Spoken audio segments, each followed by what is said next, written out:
your network is your net worth. It has and should have a value, and that should be a growing, compounding effect.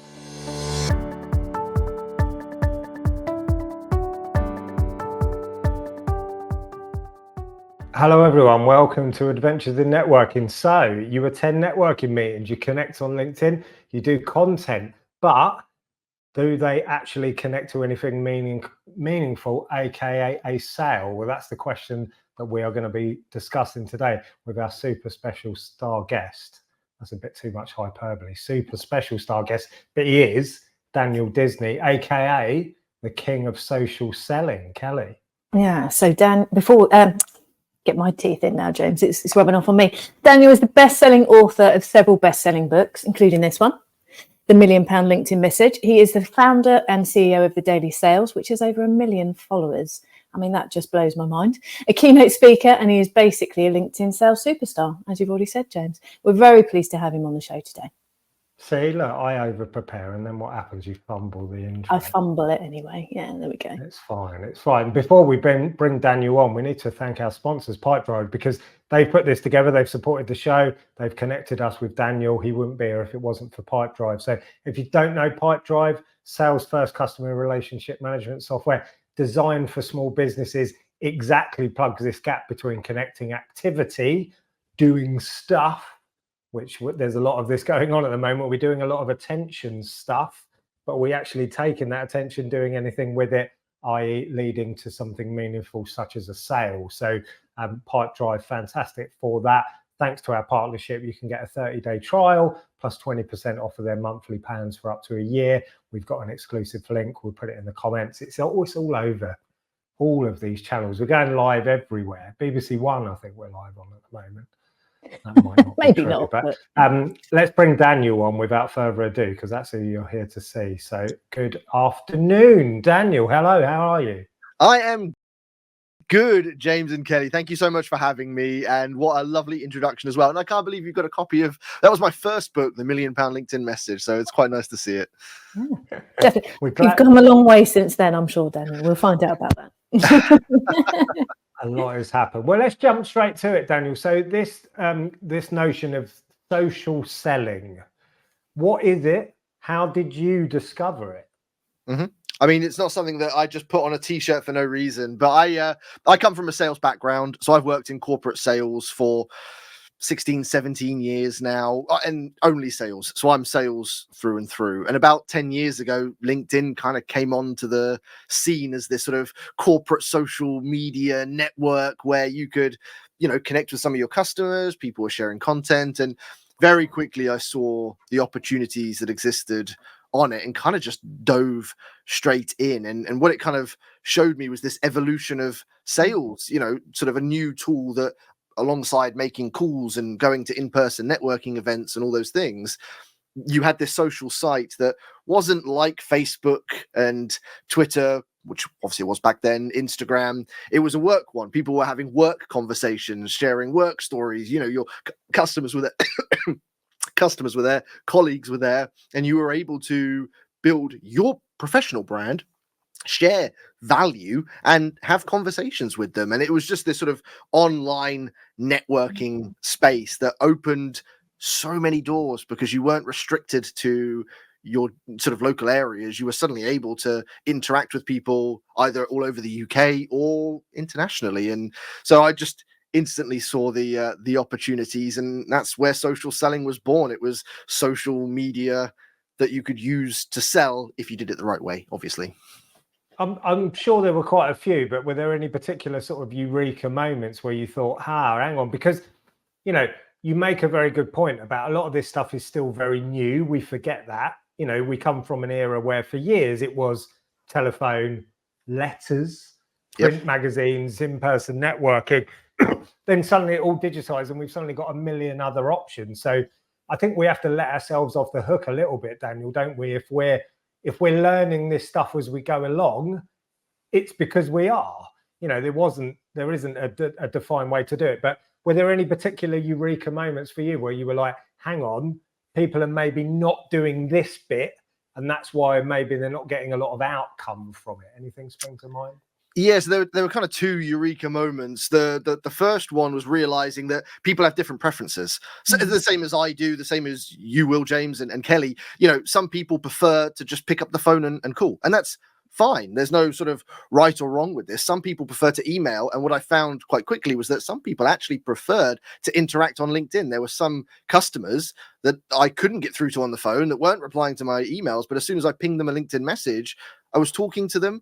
And that sort of is still the case very much now, that there are all these different tools. Yes, and your customers will have different preferences, and our job as business owners, you know, marketers, sellers, is to meet our customers where they want to be. Another big eureka moment was I was trying to, this was many years ago, sort of start of my LinkedIn journey, trying to sell to IT directors at the time. And it was an IT director, I think based in Southampton, funnily enough, could not get through to them. Tried everything, phone, email, letters, anything and everything. And anyway, by chance, I shared a blog on LinkedIn. And it was just some sales insights, and a salesperson at that company liked it, just clicked a little like. But I checked the engagement, little light bulb moment goes off. So I messaged that salesperson and didn't jump in with a sales pitch, but just said, hey, look, thanks for liking my blog today. What were your thoughts on it? We had a conversation, kind of a networking conversation back and forth, where I'd earned the opportunity after a few messages to say, do you know what? I've been trying to reach your IT director for a few months now. I really think we can help them with X, Y, and Z. Could you help me out? And because I'd given value in the blog, because I'd given value in the conversation, they made the introduction, set up the phone call, which I was then able to turn into a sale after, you know, several meetings. And that was, again, another one of those moments where it's like, wow, this is a platform that just presents so many different sales opportunities. Again, if you use it in a genuine way, I'm not trying to spam everyone. I'm not trying to just jump in and pitch anyone who'll talk to me. But I'm just trying to put a smart sales hat on and look for ways I can get in front of my customers to have those real conversations. I think that's such a great example of this in action, isn't it? And I think one of the keys there's loads that I could talk about there, but it's the bit where you were proactive. I do think, Daniel, it does feel like people are expecting, if I post the right thing, the buyer's going to do all the work. They're going to come and chase me. They're going to want it. It doesn't work that way, does it? It doesn't. It's like going to the gym. You can buy gym membership. It doesn't mean you're going to lose weight. You can go into the gym and go on the treadmill for 20 minutes. Doesn't mean you're going to get massive results. And LinkedIn is the same. Whether you're using the free version or the, you know, even the paid versions, you have to put the work in. And I'm all for proactivity, you know.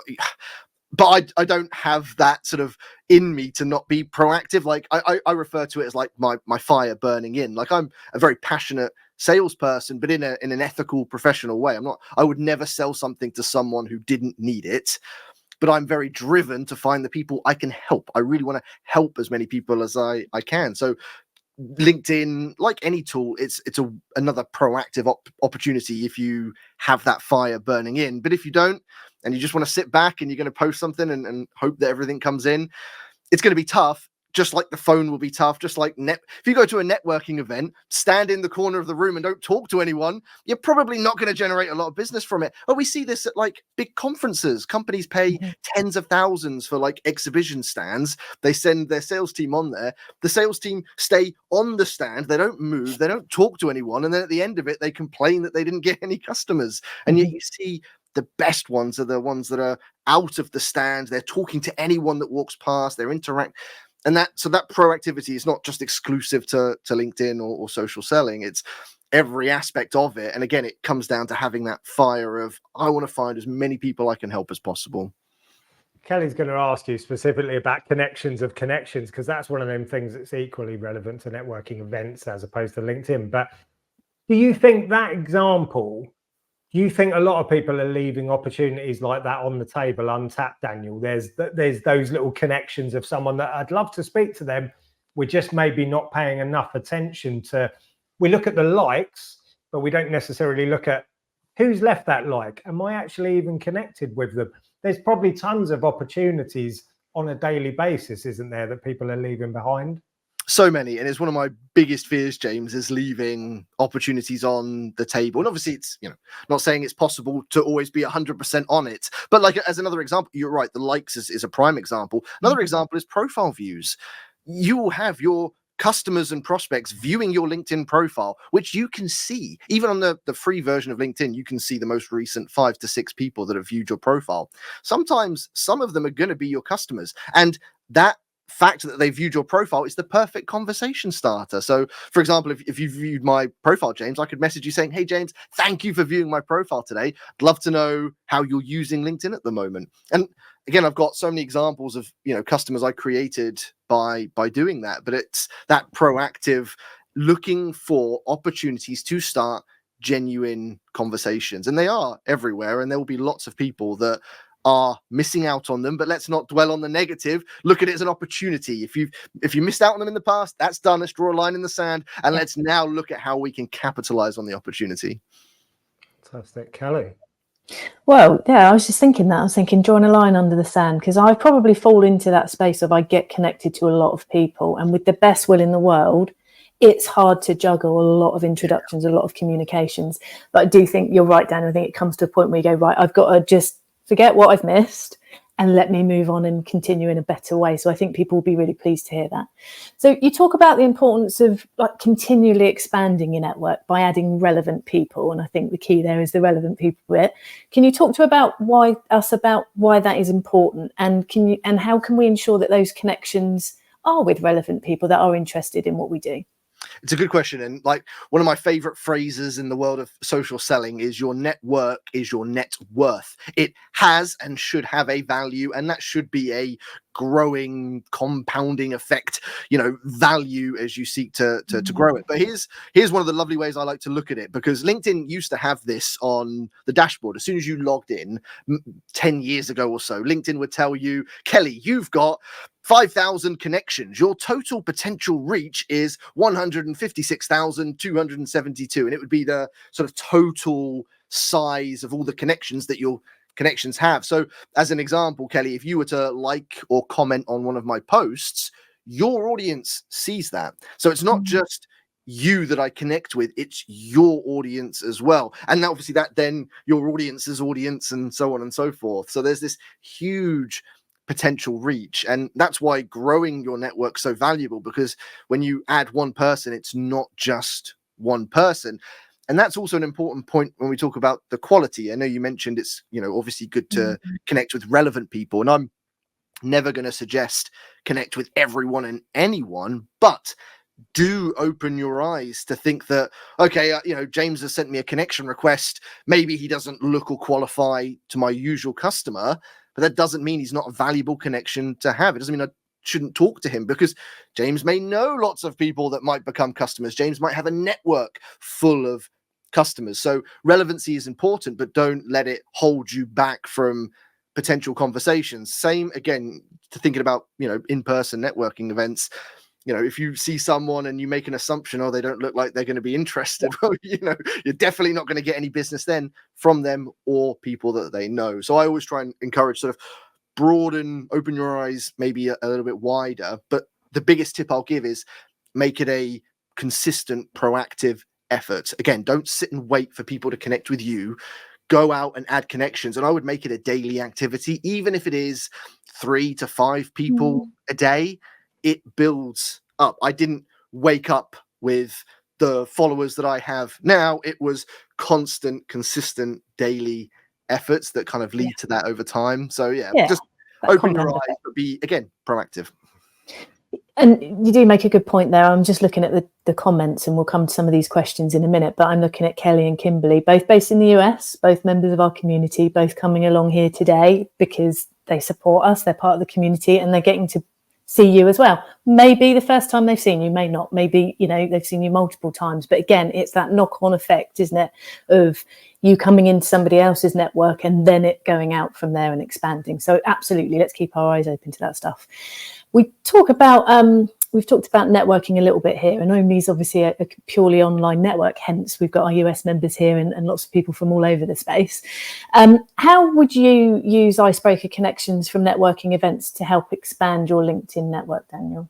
Do you know what? I used to go to lots of networking events sort of in my early sort of corporate career, and it always blew my mind how you would meet someone in month one, you'd have a good conversation, then you'd catch up again in month two or in week two, however often you were going to these. And sometimes it could take months, and then you suddenly have a conversation. It's like, oh, wow, we can actually work together.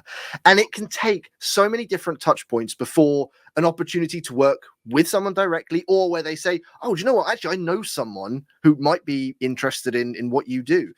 It takes time. Obviously, networking is a fantastic way to do that. But why limit it to just that when after you've met someone or had a conversation or a few conversations, you can connect on LinkedIn and then continue it on there as well? It just, speeds up the process, but it also adds so much more, because on LinkedIn, and part of a good LinkedIn strategy should include sharing valuable content. So maybe when you go to that next networking event and you're talking to someone, and this is what I experienced, and this was another one of those eureka moments, James, when I started using LinkedIn, because I was going to networking events at the time, where I would go to one and be like, oh, Dan, I loved your post last week. That was really valuable. Actually, I didn't realize this was what you did. Could we have a conversation? So it just allows you to, give value, but also show people what you do in a value giving way, not just, adverts and promotions and me, but let me help my target audience whilst also telling people, this is the value I offer. And we talk about this all the time. We talk about giving credit to gain credit. Just because I'm in a networking event, just because I'm showing up, whether that's online, in person, wherever I go, doesn't mean you owe me anything. But if I do something to help you, you're probably going to want to help me back if you're a nice person. And if you're not a nice person, I'm not going to want to work with you or further that conversation anyway, am I, if we're being brutally honest? But social media, LinkedIn particularly, has absolutely made a networker's life easier because of those touch points, because I don't have to wait a month or a week to see you again. I can send you a message. I can like, comment, share your posts. And we, again, talk about this a lot. And I know we sound like a broken record, but I think the more people hear this, it costs you nothing other than your time to help somebody and support their social media.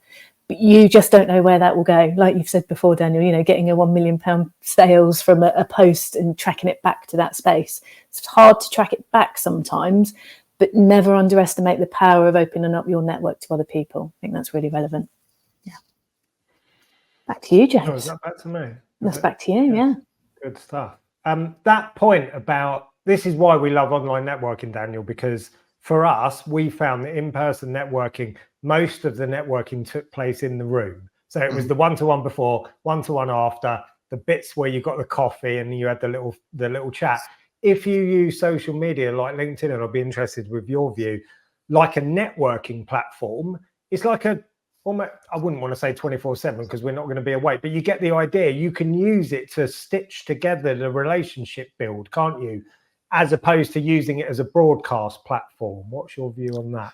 I'll add in, it is absolutely a 24/7 platform, and for a few reasons. Number one, people use it 24/7. So there are people, not just internationally with different time zones, but people that will check it first thing in the morning. That might be 4 a.m., 5 a.m., 6 a.m. There'll be people that check it all the way through to the end of the evening, 8, 9, 10 p.m., 11 p.m. I've had LinkedIn messages come at any and every time. So there's that aspect to it, but there's also the point that you don't have to live on LinkedIn 24/7 to benefit from it. You can schedule things in advance. So I'm actually gearing up to go on a family holiday over the next couple of weeks. We leave on Sunday. So I'm scheduling content on LinkedIn that's going to go out every day that I'm away. I'm not going to look at LinkedIn. I'm going to take a proper holiday, but it's still going to work for me. It's still going to be pumping in opportunities and creating conversations whilst I'm away. So LinkedIn absolutely is the 24/7 platform, and there are lots of ways you can do it without having to,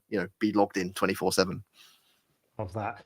We've got some really good questions in the chat, Kelly. If maybe you look at Liz's and Dr. Kimberly's questions, I'll just ask Daniel this one, and maybe we'll jump to those. Yeah, sure. Daniel, we're going to talk about content. We talked about building a relevant network, engaging the network, etc. But I was really impressed when I watched one of your videos and you talked about getting engagement. And the first thing that you said in terms of content was commenting on other people's content, not leaping straight to the creating your own content. Tell us why that side of engagement's so important and maybe overlooked. It's very important, and I want to just go back to why I suggested it as a good first step. Creating content is scary. If you've never created content before, or you're new to it, and especially new to it on LinkedIn, it is scary, it is daunting. Sometimes even if you try it and then you don't get great engagement, it can be really disheartening. It's a very brutal journey, but once you get good at it, it becomes very easy. But commenting is the bridge. It's a very nice way to warm up, build your confidence, and find your voice on LinkedIn in a much easier way that doesn't take a lot of time, that pretty much anyone and everyone can do and can feel comfortable doing. And it really aligns to the algorithm at the minute. So LinkedIn is trying to encourage it. So they will boost your content if they see you commenting on other people's content. Plus, what you want to happen is that when people log into LinkedIn, they see your name popping up. Oh, Dan's commented on this post. Oh, there's Dan's comment. They see you. The more they see you, we talked about those touch points earlier. The more they see your name, the more they see a little profile picture coming up, the more they get to know you, and you get to build what is essentially your personal brand. So as I suggested earlier, adding 3 to 5 new connections a day is one activity. Commenting on 3 to 5 posts a day is another really powerful one. And just think about the impact. That in itself should take 5-10 minutes to comment on 3 to 5 posts. It's not a huge, time commitment.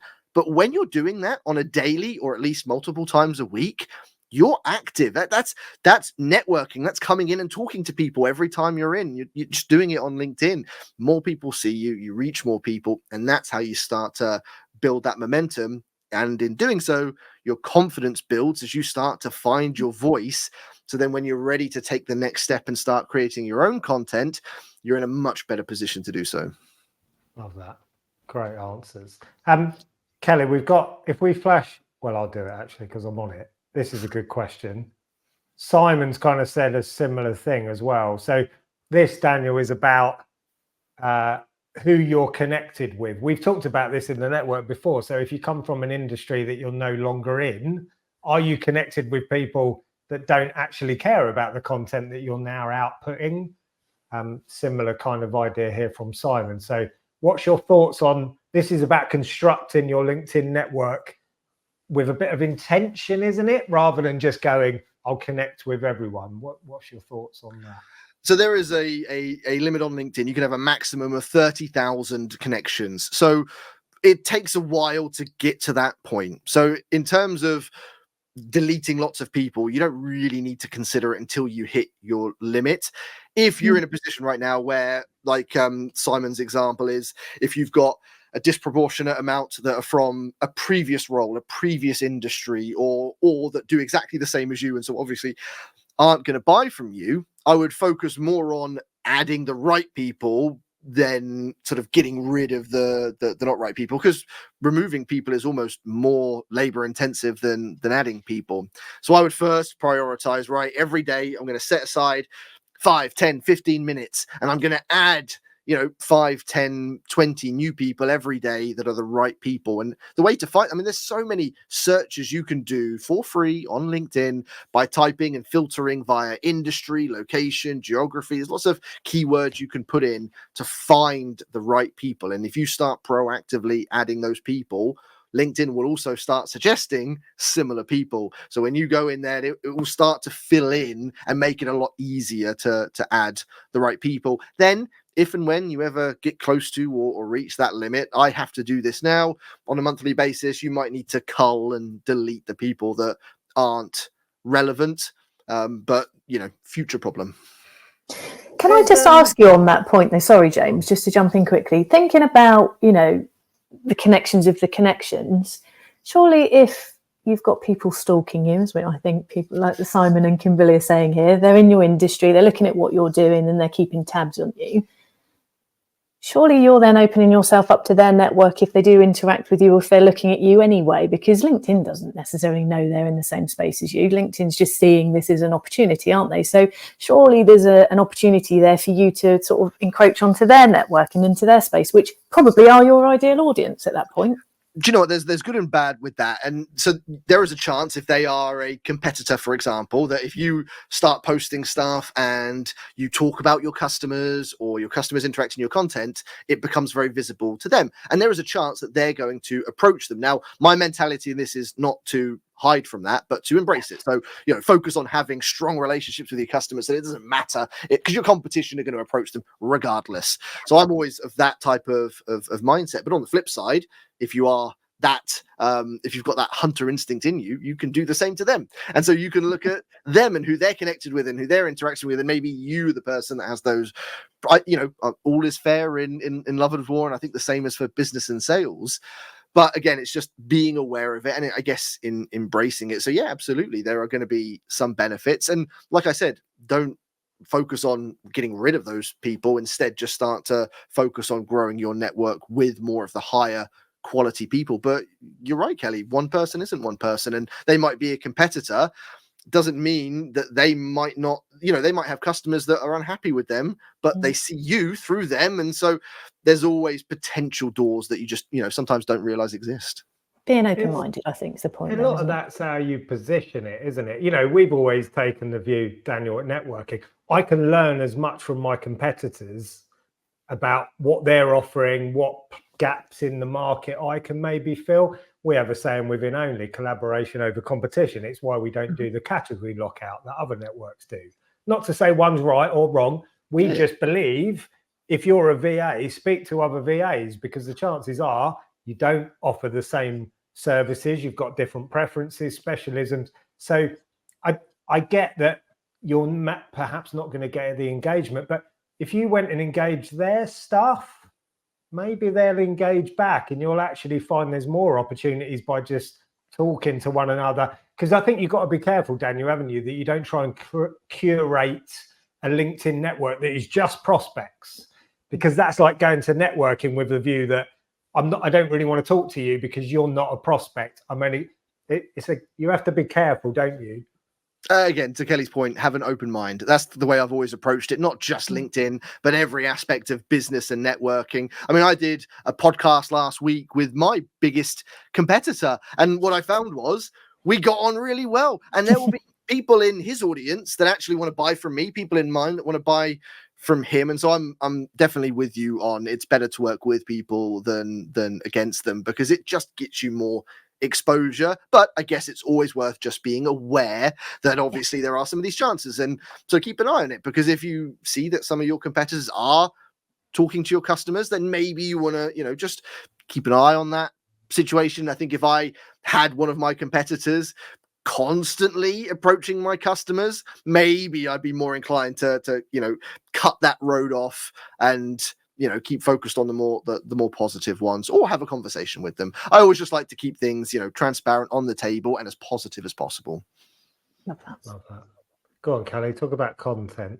Well, we do want to go back to Liz's question at some point, but we'll come back to that in a minute. So yeah, first we'll talk about content. So assuming you have an engaged and relevant network, what sort of content do you think is going to help you get closer to a sale, Daniel? And obviously you've got your publication 500 LinkedIn content ideas, where there'll be masses of those, but can we just talk a little bit about that now? One big word, and it's a funny word that people get, either excited about or angry about: value. It's a big, broad word, which is why people get a bit annoyed with it, because everyone says you got to give value, but never really clarify what that means.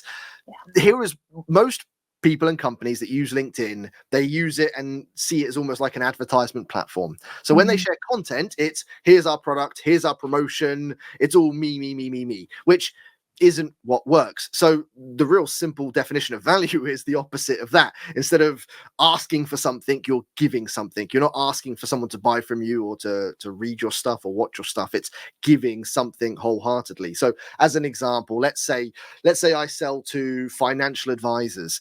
Instead of selling the product or service I do, I'm going to give them value. So it might be a LinkedIn post that is, if I was a financial advisor in 2024, here are the 10 things I would be focused on. Bump. Pure value, pure insights.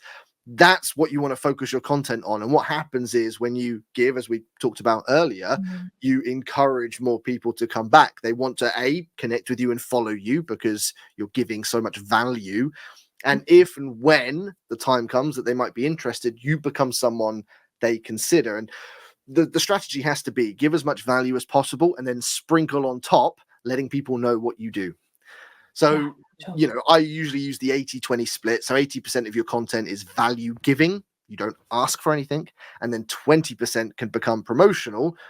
A lot of people tend to fall into the trap of doing it the other way around, where 80% of their content is promotional. I see this on company pages the most. 80% of the content is promotional, and then 20%, maybe once or twice a month, there'll be a picture of the whole team or a meeting.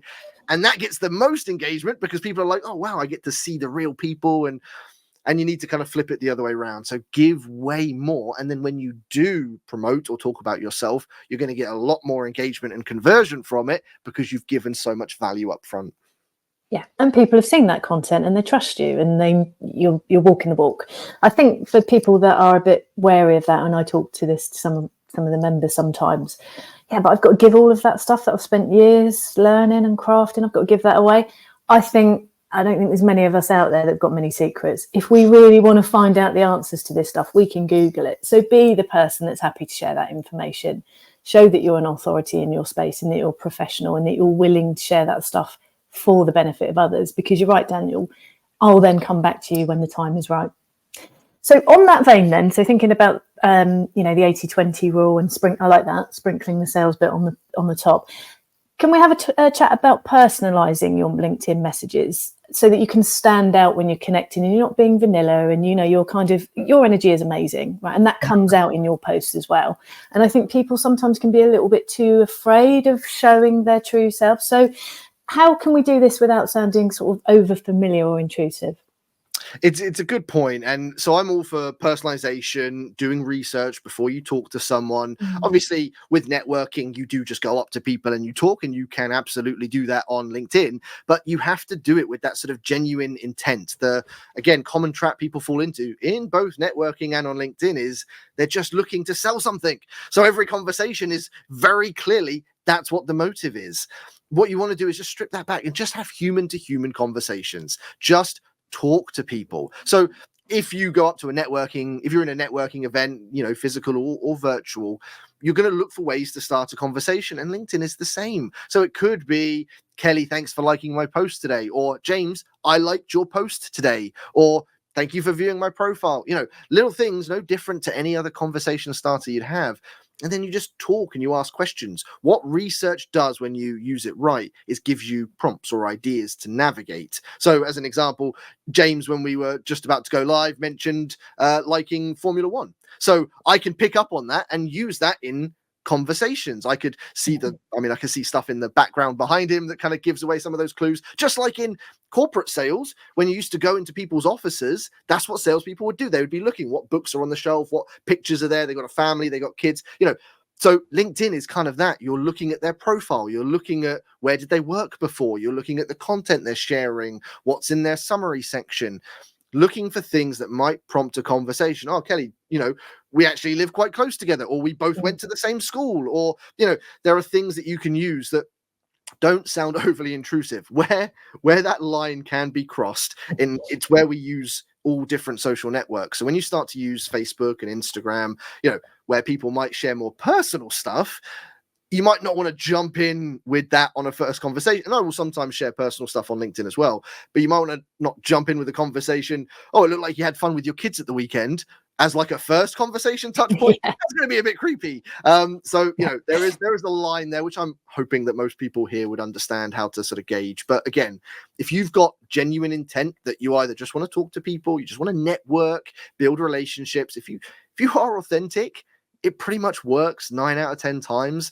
Where people struggle is they have the pressure on their shoulders and they're just too focused on the outcome. Oh, I need to sell something. I want to, find a customer. And that takes away a lot of the authenticity. And that's where sometimes, poor conversations come in, spammy conversations. Doesn't work in networking. It doesn't work on LinkedIn. So just take all that pressure off. You're a human being. They're a human being. Just go and talk to people. I love that. Also, James, I think this validates why we set up Only 6 years ago nearly, for that very reason. Just have conversations, the network for people who like people. People are endlessly fascinating.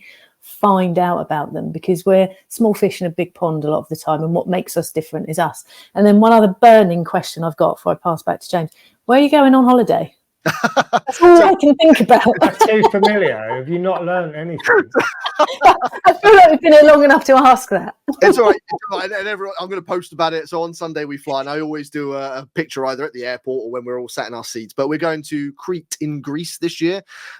We did Greece, I think, back in 2020. Literally, we found a window during the pandemic where the sort of, you know, flights and stuff are open, and we managed to get away. So yeah, going back to Greece, 2 weeks of sun and relaxation, and very much looking forward to it. I can get back on track now, because that's all that I've been wanting to ask you. Sorry about that, James. Back to you. Priorities, right? That's what Yeah, I say. I just want to make a point. Just to point on what Daniel's saying, Lindsay's point about giving stuff away. I watched something recently from Daniel Pink. So he of the Art of Persuasion, and he said, and this really stuck out for me, that the problem with selling now, it used to be that selling was about having more information than the buyer or the would-be buyer. But now we've all got access to so much information. And in fact, we've got access to too much information. So your job is not to share information, it's to curate information. So the point there is share anything. What's important is you to show your expertise, like Daniel does with LinkedIn, for example, because he could talk about sales in a much broader sense, and he can absolutely do that. He could cover a lot of topics, but Daniel, it's important to say, this is what I'm about, and I'm going to make this. I mean, someone else is put in the chat, Keith, saying about, oh no, that's the wrong Keith's point here about, you know, there's a lot to sift through here, isn't there? So, you know, what Daniel, a lot of what you say, it probably just feels like common sense, but when you say it to people, do you find that there's a bit of a eureka moment? It is common sense. Like, again, I'm going to use the analogy again. Going to the gym is common sense. None of it's rocket science, but people don't do it. And that's what's missing. It's very easy, but people aren't usually willing to put the actual work in and do it consistently. And that's the key component. You need to show up regularly, consistently, sharing good content, growing your network, having conversations. So yeah, none of this is rocket science. None of this is really daunting when you look at it. But it's the doing it that is the challenge. And so, I mean, one of my biggest tips that I advise for people that really do want to get more from LinkedIn is go into your calendar. If you've got an online calendar, that's best. Create a booking for 15 to 30 minutes, hour max, every day for LinkedIn as a recurring meeting for the rest of this year, for the next 12 months. So it's there, set in stone, in your calendar. Nothing's going to, you know, go above or beyond it. That's your time for LinkedIn. And then that's your little bit of accountability. That's the little nudge every day. Oh, LinkedIn time. Let's go and be proactive. Let's put a post out. Let's add some connections. Let's have some conversations. So yeah, it's absolutely not rocket science. But what I will just add on, you talk about sort of expertise and you know, essentially building your brand. Two things on that. You don't need to be an expert. So if you are new to an industry, if you're new to a role, then be the person, as you were mentioning, that sort of connects that content. So you talk, maybe you go and read a book and then you share your book review. Maybe you listen to a podcast with an expert and you share your thoughts on it. Or maybe you become the bridge and you interview people. You start a newsletter or a blog series.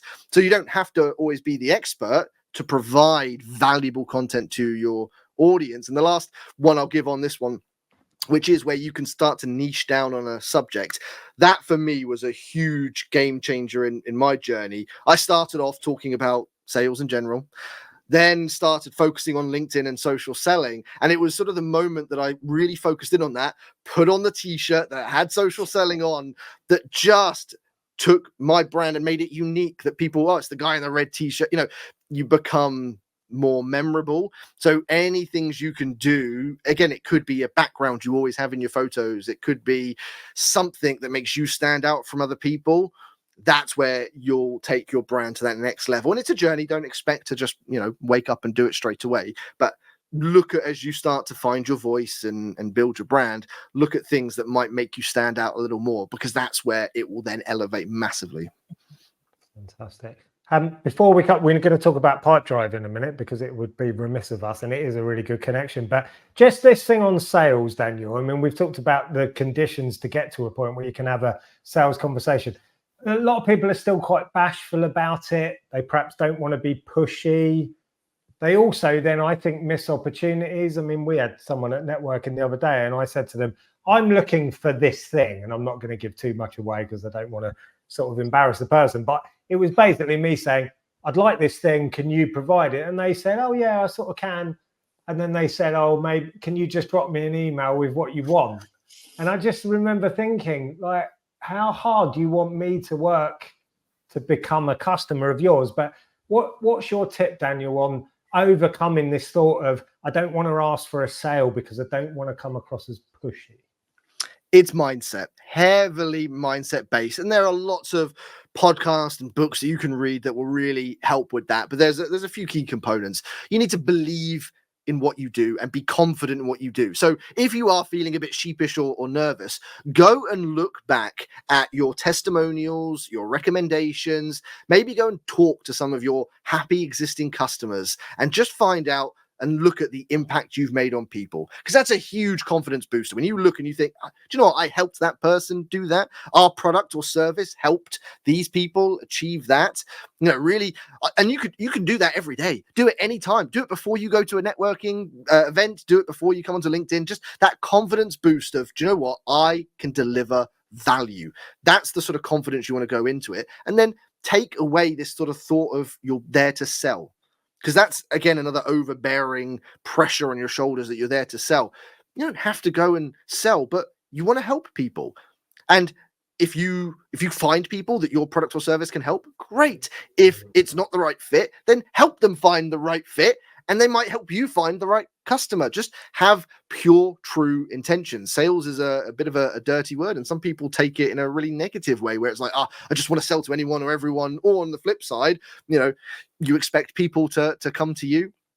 Shake both of those on. Just be focused on helping as many people as you can, whether it's directly with the product or service you have, or by helping connect them to the right people and building relationships that go above and beyond. I think if you can, remind yourself that you are good at what you do and that you have helped lots of people, and then go out there to just help people, it's a much better compass bearing to sort of go into these things. And it just takes away this pressure of, I need to sell, and, I don't want to be too pushy. I don't want to be too salesy, and all these things just cloud your mind. And so it is going to come off that way. If that's what you're thinking, that's what's going to come out. So if you can get rid of those thoughts, and I'm not saying it's an easy thing or that it's an instant thing, but there are things you can do and, things you can read and listen to that are part of that journey.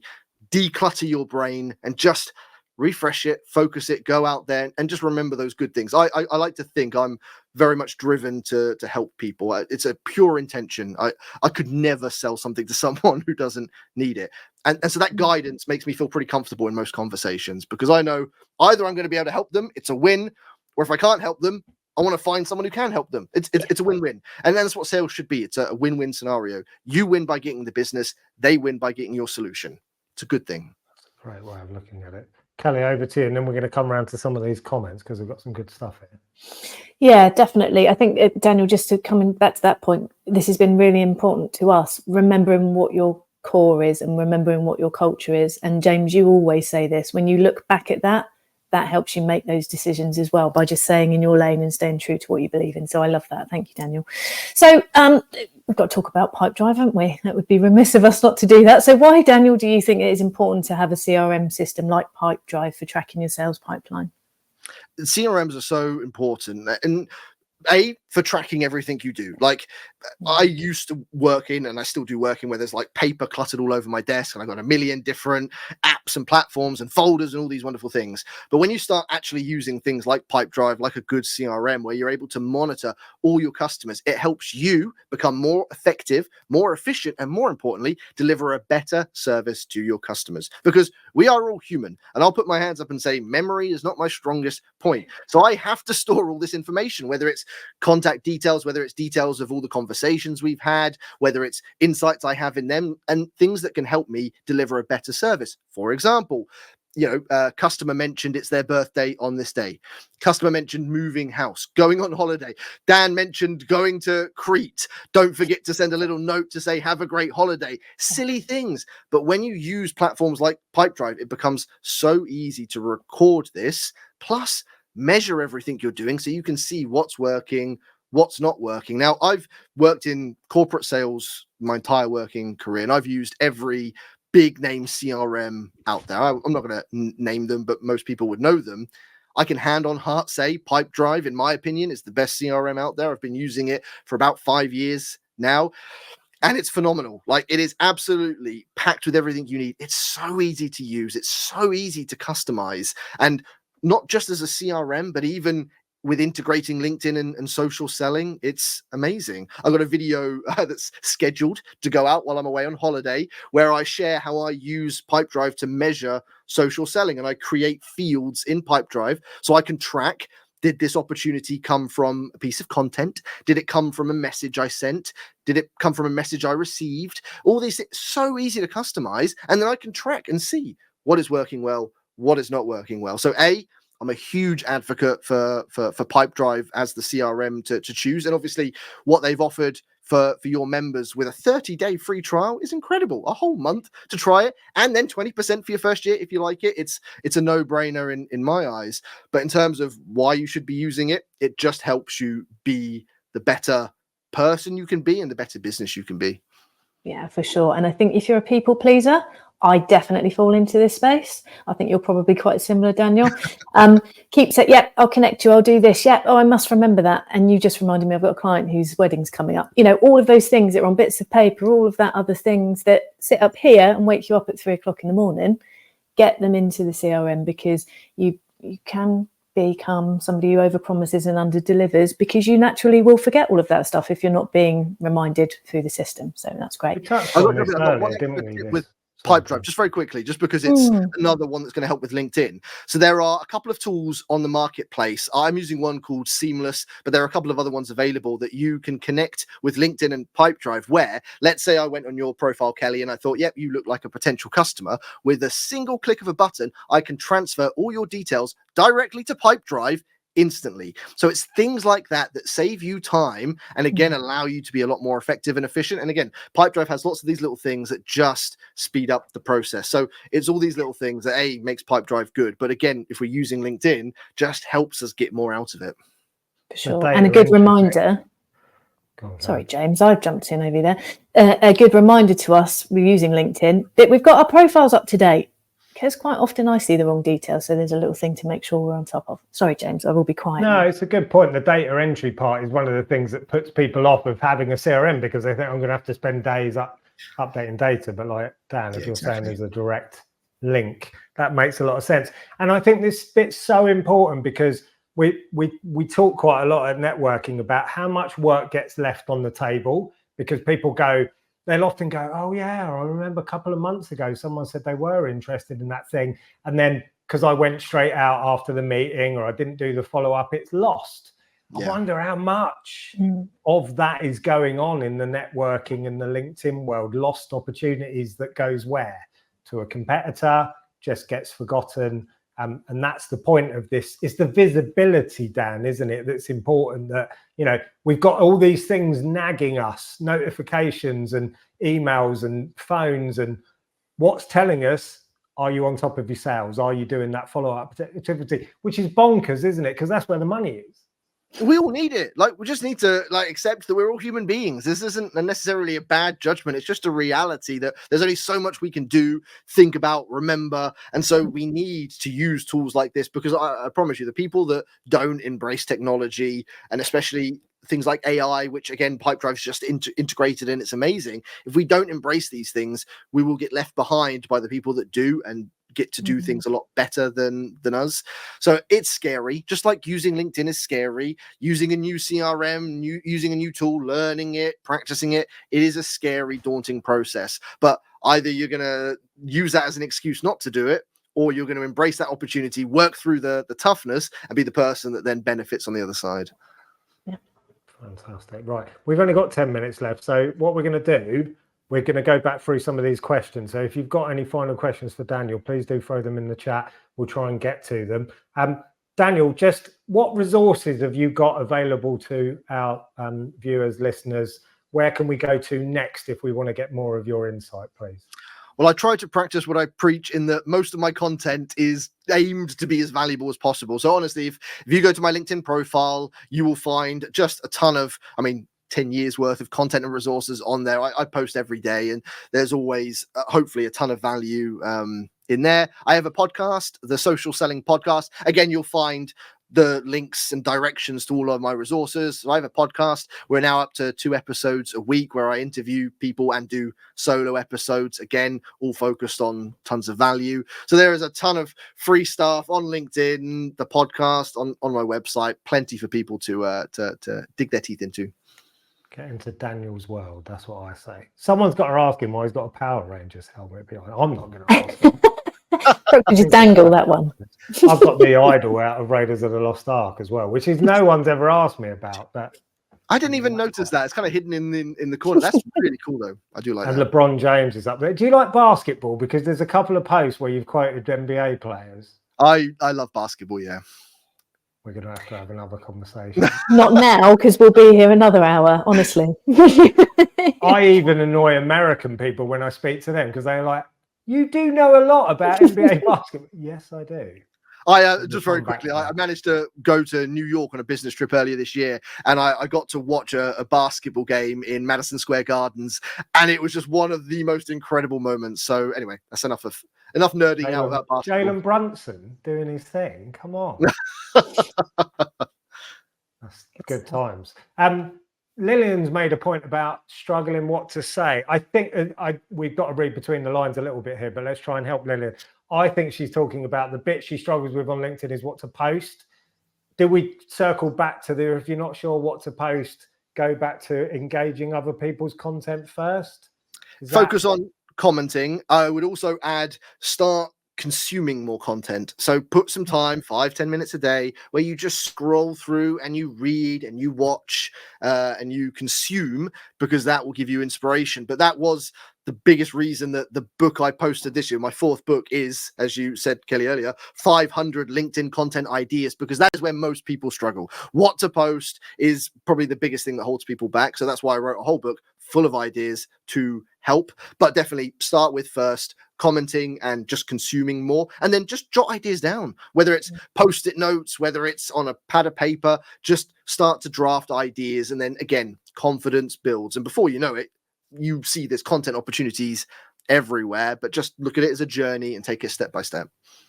It's asking questions. We always say this at networking. If you ask people questions and actually listen to the answer, they will tell you all of the content that you would ever need to publish, because, well, this frustrates me, or this is a challenge, or I don't understand that. But that's just about listening, isn't it? I think we move too quick to, right, I've got to say something without necessarily knowing what it is that you're going to say. So that's some useful stuff. Here's an interesting point. And maybe I'm reading more into this than it is, but people entering the online environment. I'm wondering is this something about that we did in-person networking, therefore we were able to adapt easier to online networking because we understood the give and take of conversations? Is there maybe something here, Daniel, about the fact that we perhaps don't see the two-way part of communication online as clearly? Can you make anything of that? No, I can. There is definitely a challenge for some people that either just sit behind a computer, and so everything is done online. And I do think I personally, and I'm sure lots of people will have benefits of having done some in-person work, whether it's working in an office, whether it's, I spent years in sales knocking on doors and making calls. So there are definitely skills and benefits that come from that. And I guess the sort of tip is, if you find that balance is tilting and you are heavily online based and maybe not having as many conversations, then make sure you're attending networking events like this, but also make a conscious effort to have more conversations and talk to people and take things offline. Whether that means, you connect with someone on LinkedIn and you have a few conversations and then you arrange a Zoom call, or if you can, arrange a coffee, go out for lunch, go out for dinner. Just, it's important to keep balance. And sometimes those scales tip. Again, if you were to be too focused on just networking and in that sort of bubble, you're going to miss all of that wider opportunities online. So it's trying to create that balance, but it's something we're all accountable for. And it's definitely a point to acknowledge that there is so much online now that, and you can see, I see it with my kids. I've got 2 boys, and it could be very easy for them to just sit on their phones or tablets and only have those sort of virtual digital conversations. And sometimes you have to nudge them to get outside and, go and do extra things as well. That's a good point, isn't it? We've learned, I mean, particularly with our US groups, that some of the relationships that we've built with people out in the States without meeting them in person. So you can do it online, but Daniel's absolutely right. You've got to, it isn't just about broadcasting at each other. At some point, you've got to get into a proper conversation, and you can do it by direct messages, Zoom, Google Meet, whatever it might be. But it's, as long as you have that interaction. This was a continuation of when we were talking about, I think, changing the profile of your network on LinkedIn. So Rachel's asking about how do you find people that maybe you want to be connected with versus who you are connected with. Any tips here around searching, Dan? Yeah, so the big word in Rachel's question is keywords. There's a good word choice there. So there's 2 things. Number one, when you're searching for people, you can filter by keywords. So you can put in a keyword and it will show you everyone who meets that criteria, which is very, very valuable. What's also important on the flip side is that your profile is optimized with keywords as well. Because when you've optimized your profile, and we briefly mentioned it earlier about having a good profile, but when you've got all of those keywords in it, LinkedIn's going to show you and connect you to those people. So if it knows what you're looking for, it can help you do it, and it makes recommendations every day. But it can only make those recommendations, or those recommendations are only going to be good if you've put the right information up front. So make sure your profile has all the right keywords in. But when you are searching, I mean, the filter for keywords was probably the one I used the most. And I would type in whatever interest or job title or industry or whatever it was going to help me find the right people, pop it into there, and it makes finding them a lot easier. But I would definitely make sure your profile's got all the right words in as well. I love that. And following hashtags as well is a good way to plug into content that other people that you're not connected with are writing about. That's another way to expand your network, isn't it? It is. And so following hashtags is really, really valuable. I'll put a slight caution on that, in that it seems at the minute like LinkedIn are going to phase out hashtags. It's not happened, and it's just some sort of rumors going around, but LinkedIn's made a few suggestions that hashtags may be on the way out. So just do it now, because right now it definitely is still working, but just keep an eye on it, because if and when it goes, I mean, people will say and talk about it if and when it does go, but just something to keep in mind for the future. Just when you think you've cracked it, they change it again. Right. Oh, that's it. LinkedIn is changing. Here's a great question, because this has been a problem for us, Dan. The fact that you can't send someone a message pre-connecting with them, and and I know you're a sales navigator trainer, very prolific in that space. Is this the thing that's going to make us want Sales Navigator? Have you got any tips around this? This shouldn't be the only reason you would get Sales Navigator. It's not a big enough reason. Here's some interesting insights. There have been tons of research done. I've done tons myself and seen tons done by the people. Most people are more likely to accept a connection request without a message. So this isn't actually a bad thing. The problem being, for most personalized notes are personalized in a terrible way. So it actually scares people off, as opposed to the only time having a note is beneficial is if they're either very senior in the business, so they're a business owner or a CEO or director or something like that, or because they've got close to reaching their connection limits and might be, less inclined to connect with anyone. The majority of people are actually more likely to connect without a message. So it's not a bad thing. Now, yes, Sales Navigator and other premium options are very powerful, but only if you're using all the free stuff and you're active and you're consistent and you're posting content, you've got a good profile, you're growing your network manually. If you're doing all those things, then it may be worth exploring the options, but it's not cheap. So I certainly don't encourage people to jump straight in without, making sure it's the right fit for them, because it's a big price commitment. And if you're not going to use it, just like, and it's this, look, January, every year, everyone comes in January the 1st, I'm going to get fit. They buy their gym membership, they spend all this money on, gym clothes. And then by the end of January, they've stopped going, and it becomes essentially potentially a waste of money. Sales Navigator is the same. Some people, even companies, buy it and don't use it.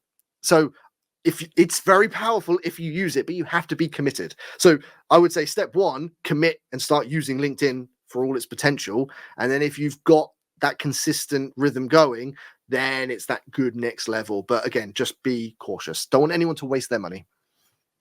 Brilliant advice. That's fantastic advice, Yeah. isn't it? We've hit 1 o'clock. We're going to have to wrap up. Is there anything else, Kelly, that we've missed? We could be here all day.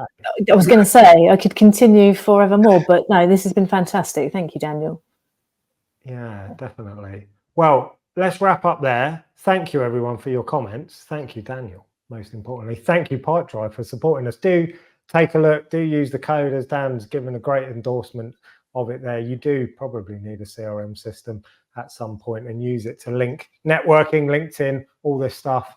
That's where your sales opportunities are going to come from. So thanks again, Daniel. Thanks everyone for watching, and we'll see you again soon. Hopefully see you all on LinkedIn as well. Definitely. Take care, everyone. Thank you, everyone.